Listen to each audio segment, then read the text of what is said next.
Private schools management ایسوسی ایشن سندھ کے چیئرمین شرف الزماں کا کہنا ہے کہ 15 جولائی تک اسکولز بند رکھنے کی صورت میں وفاقی و صوبائی حکومتیں اسکول منتظمین کو فوری بلا سود قرضے فراہم کرے۔ کراچی پریس کلب میں پریس کانفرنس کرتے ہوئے پرائیویٹ اسکولز مینجمنٹ ایسوسی ایشن سندھ کے چیئرمین شرف الزماں کا کہنا تھا کہ تمام نجی تعلیمی ادارے 15 جون سے کھول دیے جائیں گے۔ دیکھیں، گورنمنٹ کے ساتھ تو بہت معاملات ہم کر چکے ہیں، کئی میٹنگز ہو چکی، اسٹیئرنگ کمیٹی کا ممبر ہوں، 4 تو اسٹیئرنگ کمیٹی کی میٹنگ ہو گئی اس سال میں۔ ہم نے ہر قسم کا حربے استعمال کر کے دیکھ لیے ہیں۔ یہاں تو ہمارے منسٹر آف ایجوکیشن صاحب یہ کہتے ہیں کہ اگر ضرورت پڑی تو ہم دسمبر تک اسکول بند رکھیں گے۔ مطلب یہ کہ یہ سمجھ سے بالا تر ہے۔ ہم تو کہتے ہیں آپ 2 سال کے لیے اسکول بند کر دیں۔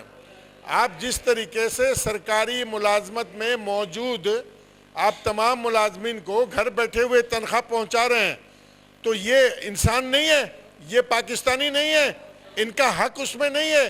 مطلب قوم جو آپ کو ٹیکس دیتی ہے، اسی ٹیکس کے بنیاد پہ آپ سارے مرحلے کو حل کر رہے ہوتے ہیں۔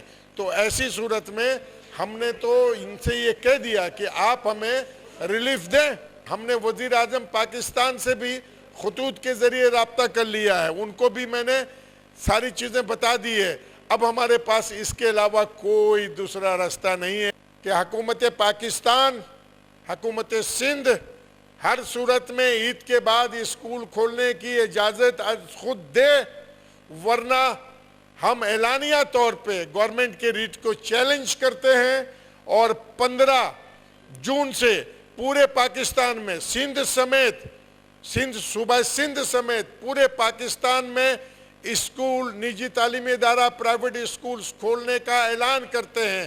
تمام تر احتیاطی تدابیر کو مد نظر رکھتے ہوئے، طالب علم کی زندگی کو بہتر سے بہتر توجہ دیتے ہوئے ہم یہ اعلان کرتے ہیں کہ ہر صورت میں ہم 15 جون سے نجی تعلیمی ادارہ 2 شفٹوں پہ کھولنے کا اعلان کر رہے ہیں، اور یہ اعلان پہ ہم قائم و دائم ہیں۔